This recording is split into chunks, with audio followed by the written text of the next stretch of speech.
Sir ये force अभी भी मौजूद है या अब ये फोर्स खत्म हो चुकी है? बिस्मिल्लाहिर्रहमानिर्रहीम, या का नाबुदु व या का नस्तईन। देखिए जी, मुझे नहीं मालूम कि ये फोर्स अभी है या नहीं है। इसमें जो मेन जो प्रॉब्लम हुई थी, जो मेरे दिमाग में मेरे लिहाज से थी, वो इसके नाम फोर्स की वजह से था। अच्छा, लोगों ने इसको फोर्स और या आप ये समझ लें प्रोपेगेंडा, या इसको ट्विस्ट दिया कि ये फोर्स का मतलब है एज अ फिजिकल फोर्स, या जो जो नेगेटिविटी है फोर्स के साथ वो है। हालांकि टास्क फोर्स जैसे होता है कि आप किसी को कोई टास्क दिए जाता है तो आप एक फोर्स बनाते हैं कि भाई ये कर लो, उनको आप ये नहीं कहते हो कि आपने जाके लड़ना है या वो करना है। तो उसको गलत तरीके से वो जिस तरीके से ट्विस्ट देना चाहता था, उस वजह से एक नाम के ऊपर था। बाकी जो जो उसका काम जो होना था उस लिहाज से कोई डिसएग्रीमेंट जो मुझे मुझे पता है वो नहीं थी। It was just the name कि ये फोर्स को गलत तरीके से लोग इसको कह रहे हैं, तो that should not have been done. और प्लस इसके ऊपर आई एम श्योर पार्टी के जो जो मेन जो पॉलिटिकल पार्टी जो पॉलिटिकल लीडरशिप है, जो हायर अप्स हैं, उन्होंने शायद इसके ऊपर शायद उस लिहाज से डिलिब्रेशन नहीं हुई होगी। That is what I understand. तो डॉक्टर अब साहब सवाल ये होता है जी जी, मेरा मेरा यही सवाल था कि अब चलें ठीक है, फोर्स के नाम के हवाले से प्रॉब्लम है, काम के हवाले से प्रॉब्लम नहीं है। ईद अब सामने आ चुकी है और ऑब्वियसली पाकिस्तान तहरीक इंसाफ का कारकुन अब आप लोगों की तरफ देख रहा है कि अब आप ईद के बाद क्या करने जा रहे हैं। देखिए, ये डिसीजन अनफॉर्चुनेटली मेरे हाथ में इख्तियार में है नहीं कि मैं ये डिसाइड करूं। ये जिनके इख्तियार में उन्होंने ये डिसाइड करना है। लेकिन कितने इजलास हुए मुझे नहीं मालूम, क्या इत्तेफाक राय है उसमें मैंने आपको बता दिया रफली जो मेरी अंडरस्टैंडिंग है। ढांचा क्यों नहीं सामने आया है, आई डोंट नो कि उसका ढांचा उन्होंने बताना था नहीं बताना था। उसूलन तो पता होना चाहिए था। I am sorry, I can not be in a position to tell you, क्योंकि I do not know that thing. हल्फ ईद के बाद होती है या नहीं होती है, अगर ढांचा नहीं है तो प्रॉब्ली आई डोंट नो कि वो हल्फ एग्जिस्ट करेगा या नहीं करेगा। आखिरी ये बात ये ये कि ये डॉक्टर साहब आप खुद भी एक डॉक्टर हैं। ये अभी थोड़ी देर पहले आपने सारे प्रोजेक्ट की जो मेडिकल रिपोर्ट मेरे सामने पेश की है, इससे आपको आइडिया है कि आपकी पार्टी का कारकुन किस हद तक जो है डिस्करेज हुआ होगा कि अभी तक आपको नहीं पता, अगर एक सेनेटर को नहीं पता कि व्हाट्स गोइंग ऑन, तो फिर बेचारे वो जो तंजीमी कारकुन हैं आपके, या जिसे आप टाइगर्स कहते हैं, उनको उनके शायद उनका मुझसे क्या? ज्यादा पता होता है। आपके टाइगर्स उनको को ज्यादा आपसे भी मुझसे ज्यादा पता पता होता होगा। है। हाँ, उनको बात देखें, बात ये हो जाती है, ये चीज़ें तंजीम के अंदर ज़्यादा है। अनफॉर्चुनेटली मैं तंजीम के उस चीज़ में नहीं आता।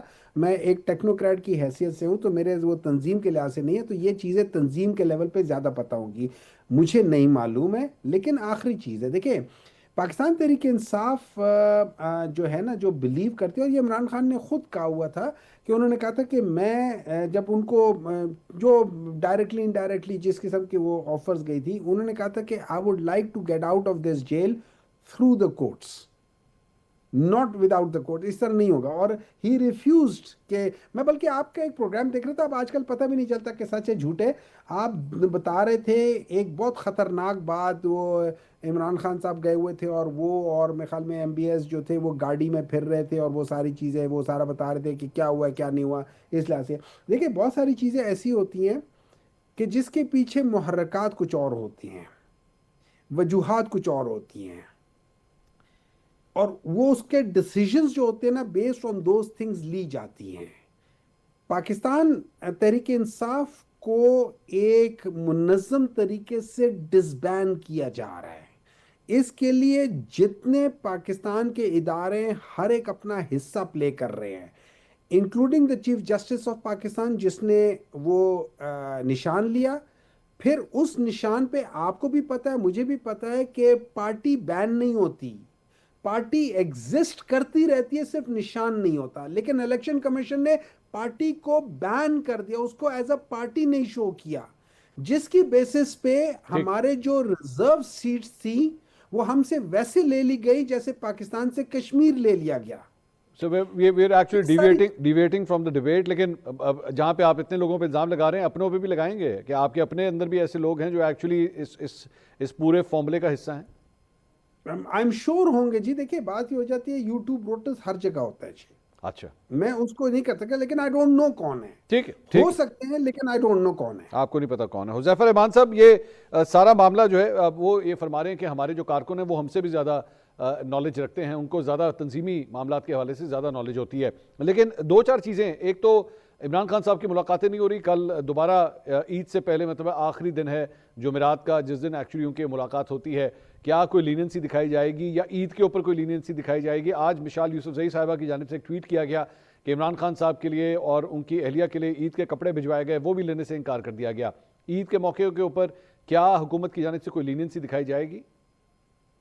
जी, बहुत शुक्रिया खान साहब। मेहरबानी आपने हुकूमत का मौक़िफ़ जानने के लिए मुझे मदऊ किया। गुजारिश ये है कि बानी तहरीक इंसाफ की मुलाकातों का सिलसिला जब बंद हुआ, तो एक बाकायदा एक असूल, एक कायदे ज़ाब्ते के तहत बंद किया गया था। हुकूमत ने जो स्टांस 2 साल तक नहीं लिए रखा था और उसमें लचक दिखाई हुई थी, लेकिन हुकूमत ने फिर स्टांस लिया कि नहीं, सियासी मुलाकातें जो है, वो किसी सज़ा याफ्ता मुजरिम की नहीं हो सकती और वो फिर बंद हुई। उसके बाद बानी तहरीक इंसाफ की जो बहनें थीं, वो जो है वही पैगाम रसानी उन्होंने करना शुरू की और सियासत में इन्वॉल्व हुई, तो उनकी मुलाकातें भी बंद हुई।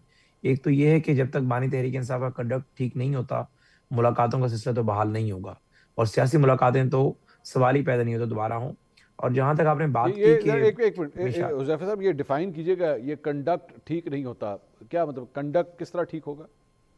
सर, कंडक्ट कोई इतना लंबा चौड़ा नहीं है। एक तो जेल मैनुअल के जो सेक्शन 5, 6, 7 है, उसमें वाज़ेह मौजूद है कि जेल सुपरिटेंडेंट जो है किसी भी कैदी के कंडक्ट को देखते हुए उसकी मुलाकातों को बैन कर सकता है। बात यह है कि 1 महीना के तात्तुल के बाद एक बहन की मुलाकात कराई गई और उस शख्स ने ये नहीं किया कि मैं अपनी वेलबींग बताऊं। उस वक्त उसने कुछ ऐसी बात नहीं की कि मुझे आंख से नजर नहीं आ रहा। उन्होंने सिर्फ ये सोचा कि मेरा नैरेटिव कहाँ बिकेगा और मैंने क्या मुतनाज़ा ट्वीट करना है। वही उन्होंने अपनी बहन को पट्टी पढ़ा कर भेजी और बहन ने वही आकर बाहर कन्वे की और वही ट्वीट कर दिया गया। तो इस तरह के अगर पैगामात कोई बंदा जेल से जारी करना शुरू कर दे, जिससे बाहर इंतशार फैलने का खदशा हो या इंतशार फैल रहा हो, चाहे वो कोई सियासी शख्स हो या वो कोई आम शख्स हो, ठीक। तो जेल इंतजामिया उसकी मुलाकातों को बैन कर सकती है। यानी डेरा गाजी खान में कैद 302 का कैदी अगर सजाए मौत का कैदी बाहर पैगाम रसानी शुरू कर दे और उसकी पैगाम की वजह से बाहर उस गांव में लॉ एंड ऑर्डर खराब हो, तो लामहला उसकी मुलाकातें बंद हो जाएंगी। ठीक। और बानी तहरीक इंसाफ की तो पैगामात की कॉस्ट पूरी रियासत पे करती है। 26 नवंबर 2024 हुआ, उसके अलावा चीजें हुई। और जो मिशाल यूसुफजई साहबा ने बात की, वो बिल्कुल गलत है। बानी तहरीक इंसाफ तक चीजें बिल्कुल उनकी पहुंचती हैं। बाकायदा तौर पर जब सुप्रीम कोर्ट में रिपोर्ट जमा हुई, उसमें भी उस चीज को मेंशन किया गया था। इवन कि बुशरा बीबी की फैमिली जब आती है तो अपनी मुलाकातों में कुछ चीजें लेकर आती है, बिलोंगिंग्स लेकर आती है, उन तक पहुंचती हैं। ऐसा हरगिज नहीं है। मिशाल यूसुफजई साहबा मुझे बता दें कि कौन कौन से कपड़े हैं जो बानी तहरीक इंसाफ तक पहुंचाने और किसने इनकार किया, उन तक पहुंचा देंगे। ऐसा बिल्कुल नहीं है। अच्छा, आपके उन्हें पास खाना बाहर से मंगवा के दिया जाता है। हुज़ैफा साहब ये फैसिलिटी है कि आपको कोई चीज़ दी जाए तो आप खान साहब तक पहुंचा देंगे? नहीं, मेरे पास फैसिलिटी नहीं है। मैं ये समझता हूँ कि मैं एक जिम्मेदार ओहदे पर मौजूद हूँ ठीक। और अगर किसी कैदी का कोई बुनियादी हक है जो कि उसको नहीं पहुंच रहा और उसका एक क्लेम और एक शिकायत आ रही है, तो मैं जेल सुप्रीडेंट से बात कर सकता हूँ कि भाई कपड़े पहुंचाने में तो कोई हर्ज नहीं होना चाहिए। अच्छा। कोई खाने पीने की चीजें पहुंचाने में कोई हर्ज नहीं होना चाहिए। हाँ, उसकी स्क्रूटनी बिल्कुल करें, पूरी तहकीक करने के बाद अंदर भेज दें, वो तो कोई इसमें एतराज नहीं है। ठीक। डॉक्टर साहब, मेरे ख्याल में काफ़ी हद तक क्लियर कर दिया हुज़ैफा साहब ने। आज ये भी खबर आई है कि इमरान खान साहब का तिबी मुआयना किया गया, जो नया मेडिकल बोर्ड बनाया है उसका उसने अपना काम जो है वो शुरू कर दिया है। साथ ही साथ ये भी खबर आई कि जनाब इमरान खान साहब से उनके बच्चों की ईद के ऊपर जो है वो बातचीत करवाई जाएगी। मेरे ख्याल में एक बड़ा क्लियर कट रोड मैप जो है वो गवर्नमेंट की जानिब से बना दिया गया है, कोर्ट ऑर्डर्स को फॉलो भी किया जा रहा है। लेकिन एक डिमांड सिर्फ इस चीज़ की है कि जनाब इसके ऊपर जो है वो अपना कंडक्ट जो है वो ठीक रखें। अब इमरान खान साहब के कंडक्ट को ठीक करने के लिए डॉक्टर साहब क्या किया जा सकता है? देखिए, मुझे समझ नहीं आती जब हम लोग इस लेवल पे आके इस किस्म की गलत बयानी करना शुरू कर दें, तो फिर हम क्या करेंगे? अभी हमें आपके सामने हमें बताया जा रहा था ये जो प्राइम मिनिस्टर साहब के जो मुशीर है सर, क्या कहते हुज़ैफा मुशीर रहमान हैं, साहब मुशीर हैं जी। मुजफ्फर रहमान साहब, नहीं नाम आता है, मैं मुशीर का वो कह रहा था जी जी। कि ये उनको मशवरे देते हैं और इन्होंने कहा कि जेल मैनुअल के लिहाज से ये नहीं होता।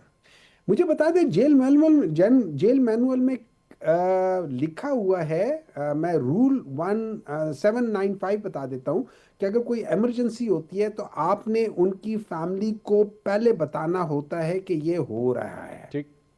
और उसके बाद उनको वहां पे लेकर जाना होता है। क्या इन्होंने वो फॉलो किया? नहीं किया। अच्छा जी। नंबर 2, जेल मैनुअल में कहाँ लिखा हुआ है कि आप रात को 1 बजे मरीज को ले जाके हॉस्पिटल में उनकी ट्रीटमेंट करें? जेल मैनुअल के लिहाज से मगरिब के बाद आप नहीं लेकर जाते, जेल से बाहर नहीं लेकर जा सकते। ठीक है। तो ये सारी चीजें, और खास तौर पे इस किस्म के लोग जो कि जरा ज्यादा इंपॉर्टेंट पोजीशन पे होते हैं। नंबर 3, जब ये कहते हैं ना कि ये करेंगे, तो अब क्या ये लोग डिसाइड करेंगे कि क्या चीज सही है क्या गलत है?